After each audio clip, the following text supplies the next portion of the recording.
Bonjour et bienvenue sur France 24, bienvenue pour une interview exclusive avec le président du Conseil militaire de transition du Tchad, Mahamat Idriss Déby. Merci beaucoup de nous recevoir. Bonjour. Vous êtes arrivé au pouvoir il y a un petit peu plus de 6 mois, suite au décès de votre père. On va revenir sur cet épisode le 18 avril. Qu'est-ce qui s'est passé ? Le 11 avril dernier, le Tchad a subi une agression par des éléments armés venant de la Libye. Des mercenaires lourdement armés qui ont fait une incursion par le nord de notre pays. Pour éviter le chaos des guerres urbaines, feu le président Idriss Déby, paix à son âme, a pris la tête de l'armée pour stopper ces mercenaires. En effet, il y a eu des combats très violents à 300 km de notre capitale. L'ennemi a été détruit. C'était une victoire, une grande victoire, mais une victoire amère. Puisqu'à la fin du combat, comme nous étions dans les différentes colonnes, nous avons appris dans un premier temps que le président a été blessé au combat et évacué à N'Djamena. Quelques heures plus tard, nous avons appris malheureusement le décès du président. Le chef d'état-major général des armées a convoqué tous les commandants de grandes formations à N'Djamena. Arrivé à N'Djamena, le chef d'état-major général des armées a informé le président de l'Assemblée.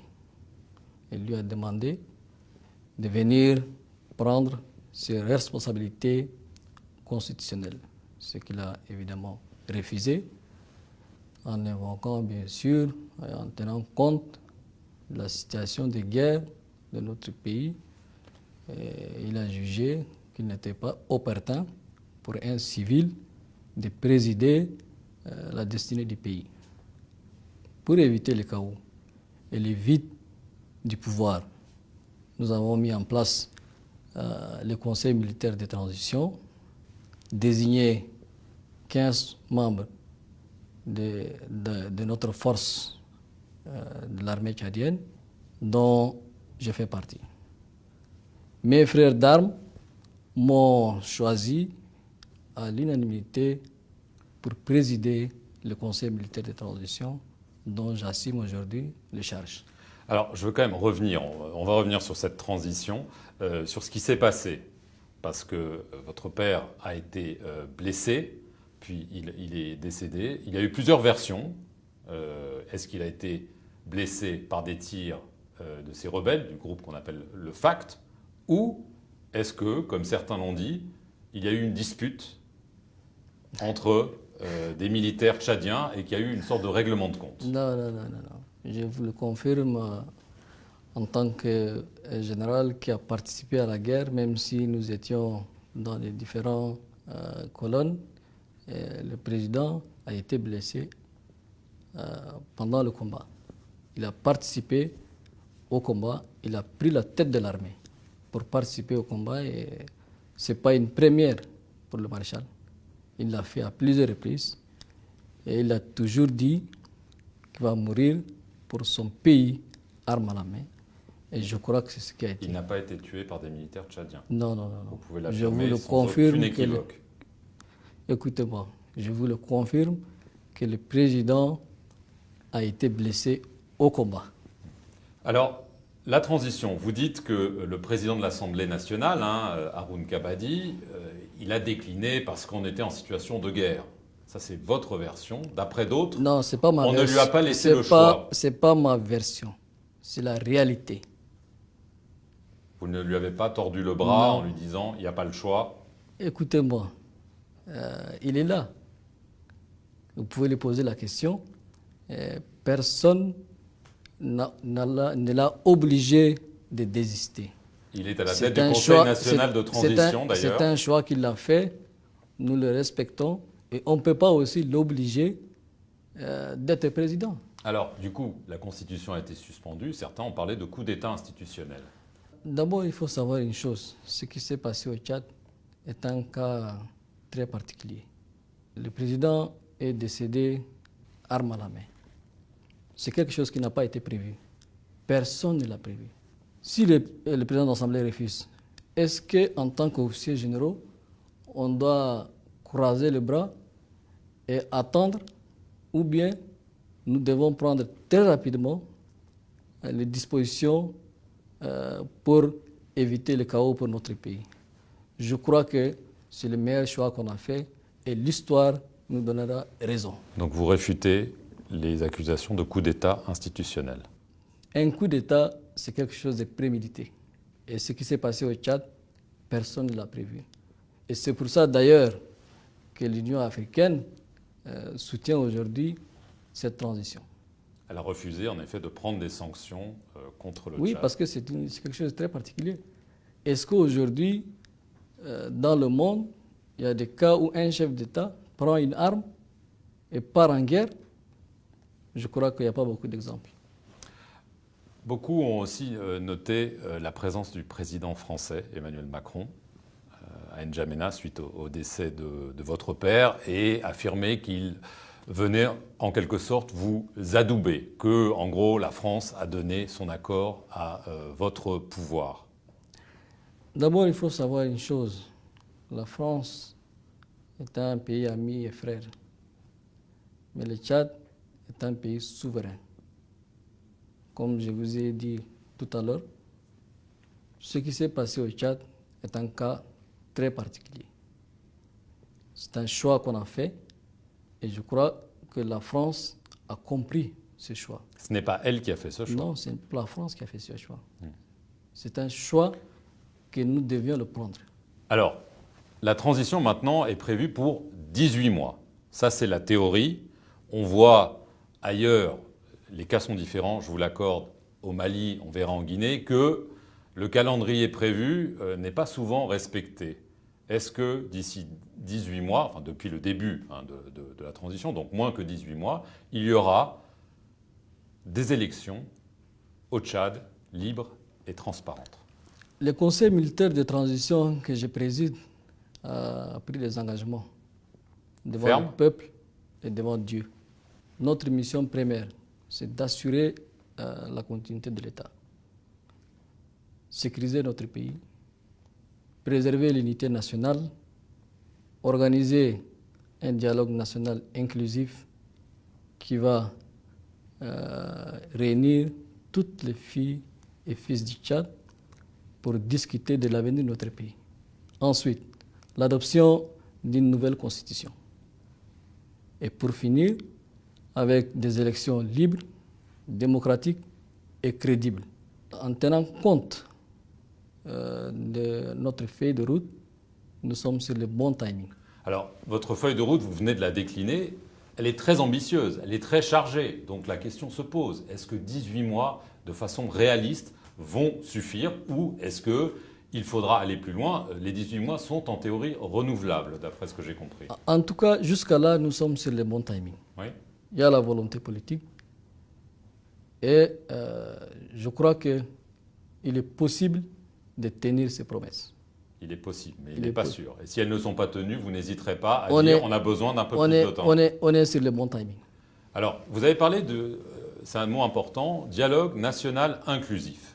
Donc, il y a une sorte de pré-dialogue, on ne va pas rentrer dans tous les détails, qui a été mis en place avec les groupes armés, 18 d'entre eux, dont d'ailleurs le groupe que vous accusez d'avoir tué votre père. Est-ce que c'est vraiment la clé pour réussir cela? Parce qu'en effet, ces dialogues n'ont jamais porté leurs fruits jusque-là. Est-ce que là, vous pensez que cette fois-ci, le succès peut être au rendez-vous? Notre mission à nous, c'est de réussir cette transition, la mission du Conseil militaire de transition. Nous avons déjà à plusieurs reprises, nous avons fait des déclarations, nous avons montré notre bonne foi d'organiser un dialogue national inclusif. Nous avons mis en place un comité chargé des politico-militaires présidé par l'ancien président Goukouni Weddey, qui a déjà pris contact avec le politico-militaire. Il y aura un pré-dialogue. En ce moment, nous allons voir s'ils ont des revendications justes ou si c'est juste des objectifs inavoués. Alors, on sait que ces groupes-là, chacun a des revendications un peu différentes, mais ils réclament une amnistie générale, la libération de tous les prisonniers. Est-ce que ça, ce sont des demandes réalistes ou est-ce que vous pensez qu'ils ont des objectifs inavoués, comme vous venez de le dire? Comme je vous ai dit, on a mis un comité qui est dirigé par le président Goukouni Weddey. Donc on va lui laisser faire le travail et on verra. Est-ce qu'il y aura une réunion, justement, une sorte de pré-dialogue? Quand et est-ce que ce sera en dehors du Tchad? Le comité est en train d'organiser un pré-dialogue et on verra le résultat. Mais vous êtes optimiste? Inch'Allah. La Libye, on a parlé évidemment de la Libye. On parle aussi, pour essayer de résoudre la situation, du retour des mercenaires, y compris des mercenaires tchadiens. Ça vous fait peur? Le Tchad, aujourd'hui, partage plus de 1000 km avec la Libye. La guerre en Libye a eu des conséquences très lourdes depuis 10 ans. La dernière, en avril dernier, nous avons toujours souhaité qu'il y ait la paix en Libye. On en est loin. Espérons, avec la conférence qui va être organisée demain, que les Libyens se réuniront. Ils vont se réunir pour que leur pays, pour leur population et pour l'ensemble du Sahel, ils vont faire la paix. Mais les mercenaires qui reviennent armés, entraînés? En ce qui concerne les mercenaires, nous avons toujours dit que aujourd'hui, d'ailleurs, vous avez bien fait de dire mercenaires, puisqu'en Libye, il n'y a pas de rebelles, ils sont tous des mercenaires qui sont à la solde des différentes fractions qui se font la guerre. Maintenant, on demande aux mercenaires de rentrer à leur pays et nous disons non. Il faut que ces mercenaires doivent être désarmés avant de rentrer dans nos pays. Les élections en Libye sont censées se tenir d'ici 1 mois et demi. Vu la situation, ça apparaît quand même irréaliste, non? Après, ce n'est pas à moi de dire s'il y aura des élections ou pas. Nous espérons qu'il y ait des élections. La République centrafricaine, il y a eu fin mai des soldats tchadiens qui ont été tués, même exécutés, on peut le dire. Une enquête internationale, on a parlé d'une enquête internationale. Est-ce qu'elle a eu lieu? Est-ce qu'on sait exactement ce qui s'est passé? Nous avons demandé une enquête internationale. Aujourd'hui, nous attendons le résultat. Donc vous n'avez pas encore le résultat. Est-ce que la situation s'est calmée avec les autorités centrafricaines? Le Tchad a montré sa bonne foi. Maintenant, on va attendre le résultat de l'enquête. Alors, les autorités tchadiennes ont aussi affirmé que ce n'étaient pas seulement des soldats centrafricains, mais que c'était des soldats centrafricains appuyés par des Russes. Vous confirmez? Toutefois, ce qui est sûr, d'après les renseignements qu'on a, cette attaque est venue de la Centrafrique. Et maintenant, on ne sait pas exactement, puisque l'enquête va définir exactement qui a été l'auteur de cette attaque. Oui, mais des officiels tchadiens ont déjà dit que c'était des soldats centrafricains avec des Russes. On verra. Vous ne niez pas que c'est le cas? On verra. L'enquête nous dira. Je ne voudrais pas me prononcer sur quelque chose qu'on a confié à un juge d'enquêter sur la situation. Est-ce que les Russes ou la société de sécurité privée Wagner est une menace pour vous en Centrafrique, mais aussi en Libye, donc à vos frontières? Est-ce que c'est une menace? Notre frontière, nous l'avons fermée depuis 2014. Justement, c'est parce qu'il y a des troubles sporadiques causées par des rebelles centrafricains. C'est pour cette raison d'ailleurs que nous avons fermé notre frontière. Aujourd'hui, le Tchad, grâce à cette initiative, notre frontière est sécurisée et les citoyens tchadiens qui vivent à la frontière sont sécurisés. Est-ce que la présence russe est une menace pour la stabilité? Ça, ce n'est pas à moi de choisir. Nous, notre objectif, Vous c'est êtes chef de sécuriser. l'État. Notre objectif, c'est sécuriser nos frontières et aujourd'hui, nous y arrivons à sécuriser notre frontière et c'est le plus important pour nous. Est-il vrai que l'ancien président François Bozizé est à N'Djamena? Oui, je vous le confirme que l'ancien président François Bozizé est à N'Djamena à la demande du président angolais, Lorenzo, qui d'ailleurs est le médiateur dans le cadre de la paix en Centrafrique. Il est libre? Il est à la disposition de l'Angola pour la médiation entre le pouvoir centrafricain et le rebelle. Boko Haram, est-ce que c'est une menace? On sait qu'il y a eu des soldats tchadiens qui ont été tués dans la région du lac Tchad à plusieurs reprises, mais est-ce que c'est une menace à vos frontières ou est-ce que ça peut être vraiment une menace intérieure au Tchad? Le Tchad a pris des engagements pour combattre le terrorisme. Et jusqu'à aujourd'hui, nous menons à bien cette lutte. Je peux vous confirmer que sur notre frontière, il n'y a plus de Boko Haram. Mais nous sommes toujours vigilants. Alors, la lutte contre le terrorisme, c'est la raison d'être, entre guillemets, de l'opération française Barkhane. Le président Macron a annoncé un redéploiement, enfin réduire la voilure, comme on dit. Est-ce que ça vous inquiète? On a entendu le Premier ministre de la transition malienne dire que la France abandonnait le Mali en plein vol. Est-ce que vous avez l'impression que la France est en train d'abandonner la lutte contre le terrorisme dans le Sahel et au-delà? D'abord, je voudrais vous dire très clairement que la France est un pays ami et un pays souverain. Nous prenons acte de cette décision. Mais nous allons continuer cette lutte. C'est vrai que ces fléaux est un phénomène nouveau pour l'Afrique.